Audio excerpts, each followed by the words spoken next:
தெய்வங்கள் என்றாலே நின்ற கோலத்திலும் அமர்ந்த கோலத்திலும் அருள்பாலிப்பது வழக்கம். ஆனால் கோயம்புத்தூர் மாவட்டம் ஆனைமலை எனும் தலத்தில் மல்லாந்து படுத்தபடி சைன கோலத்தில் மயானத்தில் குடிகொண்டு தன்னை நாடி வரும் பக்தர்களுக்கு நீதியை வழங்கும் ஒரு தனித்துவமான தெய்வமாக விளங்குகிறாள் ஸ்ரீ மாசாணி அம்மன். அவளுடைய வரலாறும் அவர்கள் அருள்பாலிக்கும் விதமும் மெய்சிலுக்கு வைப்பவை. பல நூற்றாண்டுகளுக்கு முன்பு நன்னன் என்று மன்னன் இப்பகுதியை ஆண்டு வந்தான். அவன் தனது ராஜ்யத்தில் தன் மந்தோப்பில் உள்ள எந்த ஒரு மாங்கனியையும் யாரும் பறிக்கக்கூடாது என்று கடுமையான உத்தரவு பிறப்பித்திருந்தான். மீறி பறிப்பவர்களுக்கு மரண தண்டனை என்பது அவனது ஆணையாக இருந்தது.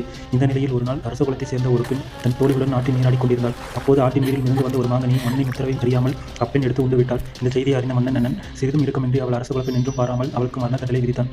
அந்த அப்பாவி பெண் அநீதியாக கொல்லப்பட்டாள். இவ்வாறு அநீதியால் உயிர் நீத்த அந்த பெண்ணின் ஆத்மா மிகுந்த சற்று பெற்றது. உயிர் நீத்த அந்த பெண்ணின் உடலை அப்பகுதியில் இருந்த மயானத்தில் புதைக்கப்பட்டது. அவளுடைய ஆத்மா அந்த மயானத்தை தனது இருப்பிடமாக கொண்டு அங்கு வரும் பக்தர்களின் குறைகளை கேட்க தொடங்கியது. காலப்போக்கில் அவள் மயானத்தில் சயனித்திருப்பதால் மயான சயனி என்றும் பின்னர் மாசாணி என்றும் அழைக்கப்படலானாள். அவள் இறந்த ஒரு புதைக்கப்பட்ட ஈரத்தில் இருந்து வளர்ந்ததால் அவளுக்கு மாசாணி அம்மன் என்ற பெயர் நிலைத்தது. மாசாணி அம்மன் கோவில் மிகவும் பிரசித்தி பெற்ற வழிபாட்டு முறை மிளகாய் அரைத்தலாகும். தங்களுக்கு அநீதி இழைக்கப்பட்டதாக கருதுபவர்கள், திருட்டு போன்ற குற்றங்களால் பாதிக்கப்பட்டவர்கள் இங்கு வந்து அம்மன் சன்னதியில் உள்ள ஆட்டுக்களில் சிவப்பு மிளகாயை வைத்து அரைத்து அதை அம்மனின் பாதத்தில் வைத்து தங்களுக்கு நீதி வழங்குமாறு வேண்டிக் கொள்கிறார்கள். இந்த வழிபாட்டை செய்த சில நாட்களிலேயே அநீதி இழைத்தவர்களுக்கு தக்க தண்டனை கிடைப்பதாகவும் பாதிக்கப்பட்டவர்களுக்கு நீதி கிடைப்பதாகவும் பக்தர்கள் உறுதியாக நம்புகிறார்கள். இதனால் நீதி வழங்கும் தெய்வம் என்று மாசாணி அம்மன் போற்றப்படுகிறாள்.